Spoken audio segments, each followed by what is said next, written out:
हरिः ओम श्री गणेशाय नमः।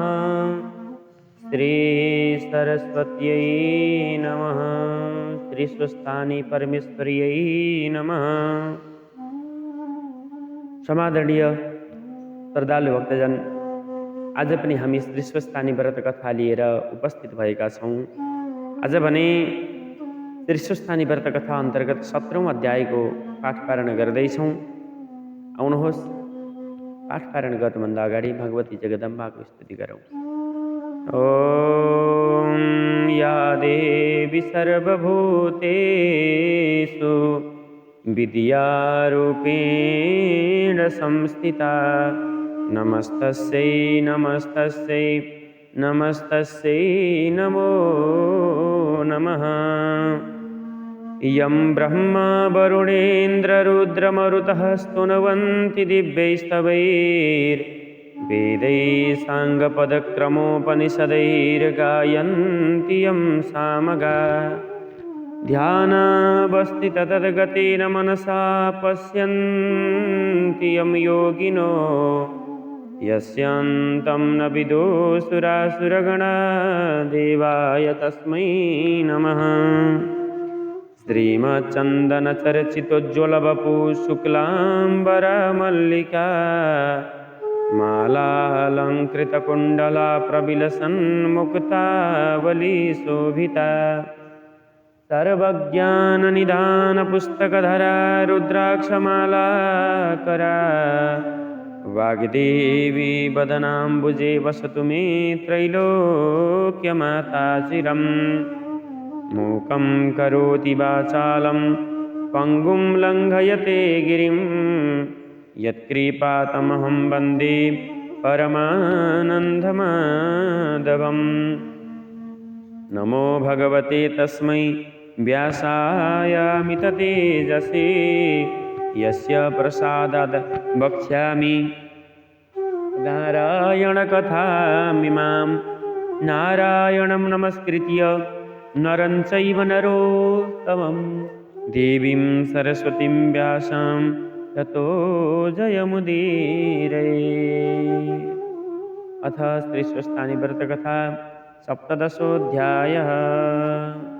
श्रीस्वस्थानी देव्यै नमो नमः। कुमारजी आज्ञा गर्नुहुन्छ, हे अगस्त्य मुनि। त्यसपछि महादेव राजहंसका रूपमा राजा भएर मानसरोवरमा अनेक हंसका साथ जलक्रीडा गरिरहनु भएको थियो। त्यही अवसरमा विष्णुलाई ठुलो बेगले आएको देखि राजहंस रूप महादेव भन्नुभयो, हे विष्णु, यस्तो बेगले म कहाँ के काम परेर आयौ? तिमीलाई के कष्ट आइलाग्यो भन।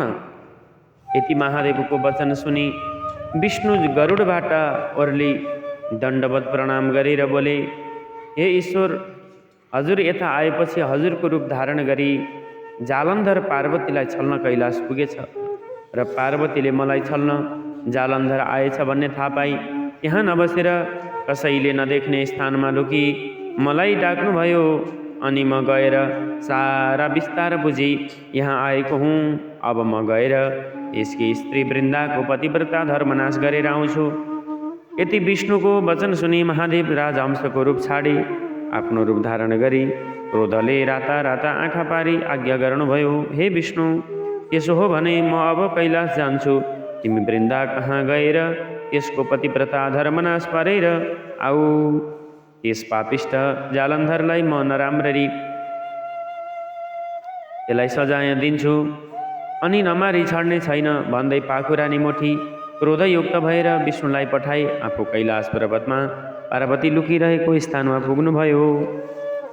अनि महादेव आउनुभएको देखेर पाउ धोई दण्डवत गरेर हे स्वामी भनी जालन्धर आएको सारा वृत्तान्त वर्णन गरिन्। अनि महादेव आज्ञा गर्नुहुन्छ, हे प्रिय, म त्यो पापिष्ट जालन्धरलाई नमारी छाड्दिन। विष्णु वृन्दाको सत्य डगाउन गएका छन्। उनी आउन साथ युद्ध गरेर त्यसलाई मार्नेछु। यति गौरी शङ्कर दुवैको कुरा गरिरहे उता विष्णु जालन्धरको रूप धेर अनि अन्तपुरमा पुगे। जालन्धर रूप विष्णु आएको देखेर वृन्दाले स्वामी आए भने पाउ धोई भित्र लगेर बसालिन्। अनि सोधिन्, हे स्वामी, पार्वतीलाई छल्न जानुभएको के गरेर आउनुभयो? पार्वती मभन्दा कत्तिकी सुन्दरी रहेछन् भन्नुहोस्। त्यति सुनि जालन्धर रूप विष्णु भन्दछन्, हे वृन्दा, पार्वतीलाई छल्न नसकिने रहेछ, किनकि म पार्वतीको घरभित्र जान खोज्दा ढोकामा बसेका द्वारपाललाई देखि डराएर फर्के। यसरी कुरा गर्दा गर्दै वृन्दाले यी मेरा स्वामी होइनन्, विष्णु मलाई छल्न मेरा स्वामीको रूप धारण गरेर आएका रहेछन् भन्ने जानी। अब मैले केही युक्ति गर्नु पर्यो भने हाउभाउ कटाक्षले विष्णुलाई बसमा पारेर भनिन्, हे स्वामी, म केही कुरा भन्छु, हजुर मान्नुहुन्छ कि मान्नुहुन्न? यति सुनेर विष्णुले जे भने पनि मान्नेछु भन्ने वाचा गरेपछि भनिन्, विशेष कुरा केही होइन प्रभु, केवल मन आएसम्म यहीँ बसिरहनु होला भनी विष्णुलाई कोठामा थुनी आफू अर्कै घरमा गएर बसिरहन्। अहिले आउलिन् भने भरे आउलिन् भन्दै प्रतीक्षामा 4 दिन बिते, तैपनि वृन्दा फर्किनन्। अनि विष्णु चिन्ता गर्न लागे, अब म यसै गरी बसिरहँ भने कति दिन बस्ने, जाउँ भने बाचा हरिएको छ, उता महादेव के भन्नुहोला भन्ने चिन्ता अलगै छ, कसरी यहाँबाट उम्कने इत्यादि तर्क गरे पनि केही गर्न समर्थ थिएनन्। उता महादेवले विष्णु गएको यतिका दिन भइसक्यो, तैपनि किन फर्केनन् भनी ध्यान दृष्टिले विचार गरी पार्वतीसित भन्नुभयो, हे गिरिजी, वृन्दालाई छल्न गएका विष्णुलाई उसैले छली कोठामा थुनी राखेकी छ।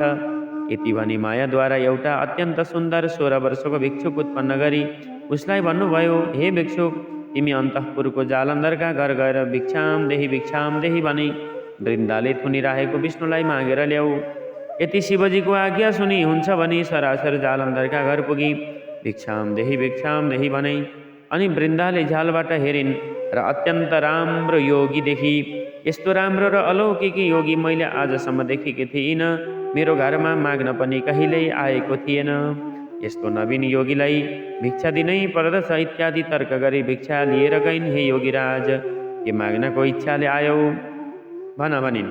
अनि योगीले भने, हे प्रभु, हे मातेश्वरी, हे सुन्दरी, मैले अरू केही पनि माग्ने इच्छाले आएको हुँ होइन, एउटा कुरा माग्ने इच्छाले आएको हुँ, दिने भए माग्छु, नदिने भए व्यर्थ के माग्नु।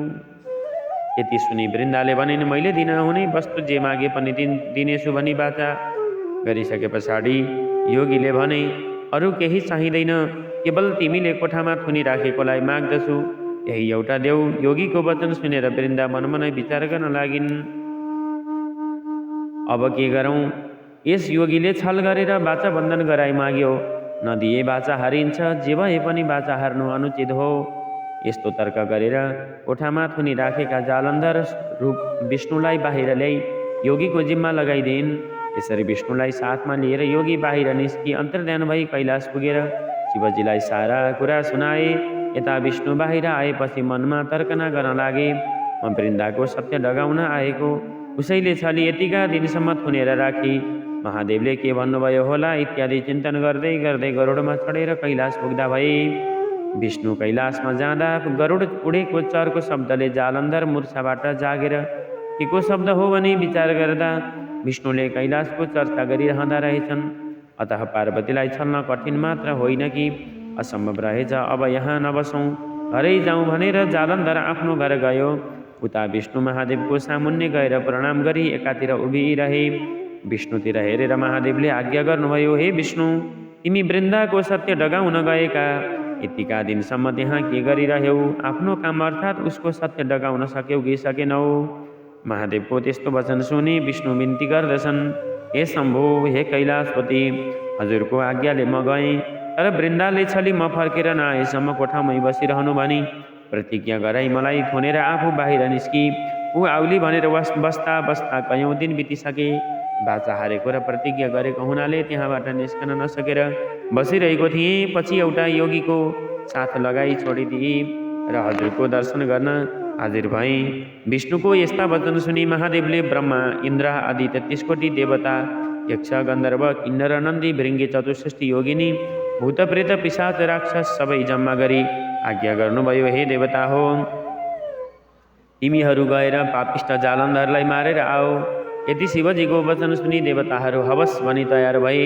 अनि शिवजीले नारद मुनिलाई डाकी, हे मुने, तिमी गएर जालन्धरलाई तिमीसित लडाइँ गर्न समस्त देवताहरू आउन लागेका छन्।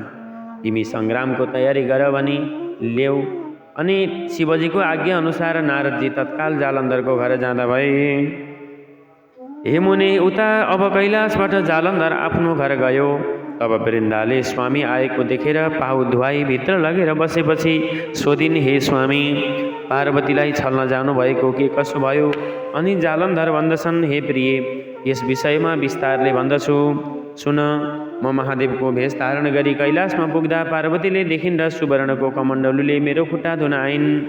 त्यसै बेला मैले देखेँ ती भन्दा सुन्दरी स्त्री तिनै लोकमा हुनु असम्भव छ। अतः तिनको अनिन्द्य रूप देख्नासाथ मेरो होस हराई मूर्छा परेर भूमिमा ढलेको थिएँ। पछि चेता आयो र उठेर हेर्दा पार्वती कता गइन् केही जान्न सकिन र घर फर्केर आएँ। यति आफ्ना स्वामीको वचन सुनि वृन्दा भन्दछन्, हे स्वामी, तपाईँ यहाँबाट हिँडेपछि विष्णुले तपाईँको रूप धारण गरी मलाई छल्न आएका थिए। तर मैले चिनेर निकै दिनसम्म कोठामा थुनिराखेकी थिएँ। पछि एउटा अनौठो भिक्षुक आएर माग्दा विष्णुलाई दिई पठाएँ। यति स्त्रीको वचन सुनि जालन्धर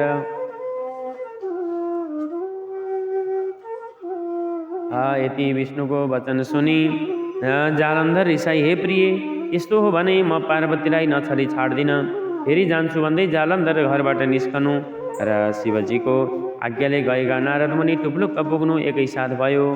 अनि नारदजीले सोधे, हे जालन्धर, तिमी कहाँ जान हिँडेका? उसले भन्यो, म भिक्षा माग्न हिँडेको हुँ। तब नारदजीले फेरि भने, हे जालन्धर, मिथ्या कुरा किन भनिरहेका छौ? तिमी जान लागेको मैले जानिसकेँ, पार्वतीलाई छल्न हिँडेका हौ। सुन, तिमीसित लडाइँ गर्न ब्रह्मादि सकल देवताहरू आउन तयार भई खबर दिन मलाई पठाएका हुन्। अब तिमी अन्त कतैतिर जानपट्टि नलागेर आफ्ना फौज र शस्त्रास्त्र लिई सङ्ग्रामको तयारी गर। यति नारदजीको कुरा सुनि त्यसो भए धेरै घरै फर्कन्छु भनी आफ्नी पत्नीलाई नारदसित भएका सबै कुरा बुझाई। अब म सङ्ग्राममा जान्छु, तिमी घरको सम्भार गर भनी आत्मा त्रिशूल लिएर आफ्ना समस्त सेना जम्मा गरी देवताहरूसित लडाइँ गर्न कैलाशतर्फ गयो। नारदजीले कैलाश पुगी जालन्धरसित भएको सारा कुरा शिवजीलाई बिन्ती चढाए। त्यसपछि महादेवले ब्रह्मा, विष्णु, इन्द्र, यम आदि सकल देवतालाई युद्ध गर्न जाओ भनी आज्ञा दिनुभयो। महादेवको यस्तो आज्ञा पाउनासाथ समस्त देवताहरू नाना तरहका बाजा बजाई सिंहनाद गर्दै प्रलयकालको मेघ झैँ गर्जँदै कैलाशबाट हिँडे। बाटोमा दुवैतर्फका सेनाको जम्काभेट भएर भयङ्कर सङ्ग्राम आरम्भ भयो। देवताहरूले बेस्तरी चिच्चाई अनेक शस्त्रास्त्र प्रहार गरे, तर तिनको प्रहारले जालन्धरलाई केही पनि गर्न सकेन। आफूले प्रहार गरेका शस्त्र अस्त्रले शत्रुको केही पनि हानि गर्न नसकेको देखेर देवताहरू मनमा दिक्क मानी आफ्ना आफ्ना शस्त्रास्त्र झिकी चुपचाप भए। तब वैकुण्ठनाथ विष्णु रिसाई पञ्चजन्य शङ्ख बजाई कौमोदकी गदा प्रहार गरे। त्यस गदाले जालन्धरलाई छुँदै छोएन। अनि देवराज इन्द्र रिसाई वज्र प्रहार गरे, त्यसले पनि केही गर्न सकेन। जालन्धरले नटेरी तीर्ण समान मानेर चुप लागिरह्यो। यति हुँदा पनि देवताहरूले शस्त्र प्रहार गर्न छाडेका थिएनन्। आखिरमा विष्णु भगवानले अब यस्तो चालले केही हुन सक्दैन भनी महादेव कहाँ गएर, हे जगदीश्वर, हामीले जालन्धरलाई मार्न सकेनौँ, तपाईँ बिना त्यसलाई मार्न अरूको शक्ति पनि छैन। अब तपाईँले नै सङ्ग्राममा जानु पर्यो। यति विष्णुका वचन सुनि महादेव आज्ञा गर्नुहुन्छ, हे विष्णु, जालन्धरकी स्त्री वृन्दाको पतिव्रता धर्मले गर्दा जालन्धरलाई कसैले पनि मार्न सक्दैन। अतः तिमी आफ्नो मायाले छुपी जालन्धरको रूप धारण गरी अन्तपुरमा गएर वृन्दाको पतिव्रता धर्म नष्ट गराऊ। म गएर त्यस पापिष्टलाई मार्दछु। यति शिवजीको आज्ञा सुनि विष्णु त्यहाँबाट बिदा भई तुरुन्त जालन्धरको रूप धारण गरेर बायाँ हातमा त्रिशूल र दाहिने हातमा डमरू बजाई आफ्नो मायाले छोपी अन्तःपुरमा जालन्धरको घर पुगे। भेषधारी जालन्धर आएको देखि वृन्दाले हात पाउ धोएर कोठामा लगेर आसनमा बसालेर सोधिन्, हे स्वामी, महादेवसित युद्ध गर्न जानुभएको के गरेर आउनुभयो? त्यति सुनेर भेषधारी विष्णु आज्ञा गर्दछन्, हे प्रिय,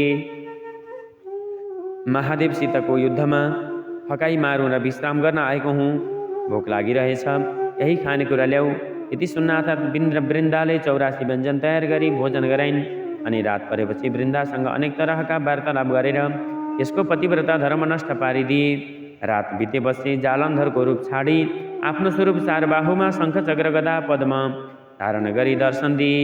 यो देखेर वृन्दा रिसाई, हे पापिष्ट विष्णु, तिमीले कपट गरेर मेरो पतिव्रता धर्म नष्ट गरिदियौ भनिन्। अनि विष्णु आज्ञा गर्नुहुन्छ, हे वृन्दा, जालन्धरलाई शिवजीले हिजै मारिसके। अब तिमीले म वैकुण्ठको अधिपति भएको नारायण जस्तोलाई स्वामी पाएपछि तिमीलाई के को चिन्ता, तिमी बत्याउनौ भने। एकछिनमा समाचार पाउली भनी नाना तरहसित वृन्दालाई बुझाउँदा भए। जय जय श्री स्कंद पुराणे केदारखण्डे माघ महात्म्ये कुमार अगस्त्य संवादे त्रिशोत्थाने परमेश्वर्या व्रत कथायां वृन्दापति व्रता धर्महरणं नाम सप्तदशोऽध्याय। हरये नमः। श्रीदेव्यै नमः। अथ पुष्पाञ्जलि। उपनयतु मङ्गलं वः सकलजगन्मङ्गलालयः श्रीमान् दिनकरकिरणनिबोधित नवनलिनदलनिवेक्षणः कृष्णः। काले वर्षतु पर्जन्यः पृथिवी सस्यशालिनी। देशोऽयं क्षोभरहितो ब्राह्मणाः सन्तु निर्भयाः। अपुत्राः पुत्रिणः सन्तु पुत्रिणः सन्तु पौत्रिणः। निर्धनाः सदनाः सन्तु जीवन्तु शरदां शतं। तत्रैव गङ्गा यमुना च तत्र गोदावरी सिन्धु सरस्वती च तीर्थानि सर्वाणि वसन्ति तत्र यत्राच्युतोद्धारकथा प्रसङ्ग। या कुन्देन्दुतुषारहारधवला या शुभ्रवस्त्रावृता या वीणावरदण्डमण्डितकरा या श्वेतपद्मासना या ब्रह्माच्युतशङ्करा प्रभृतिभिर्देवैः सदा वन्दिता। सा मां पातु सरस्वती भगवती निःशेषजाड्यापः। कायेन वाचा मनसेन्द्रियैर्वा बुद्ध्यात्मना वा प्रकृतिस्वभावात् करोमि यद्यत् सकलं परस्मै नारायणायेति समर्पये तत्। ॐ श्रीदेव्यै नमो नमः। इमानि पुष्पाणि मनोहराणि सुरासुराणामपि दुर्लभानि कल्पद्रुवादि दुर्वजानि तानि पुष्पाञ्जलिर्मेस्तु सुखाय नित्यम्। नानासुगन्धिपुष्पाणि यथा कालोद्भवानि च पुष्पाञ्जलिर्मया दत्त गृहाण जगदीश्वरी। पुष्पाञ्जलिं च समर्पयामि त्रिशोत्थानि देव्यै नमो नमः।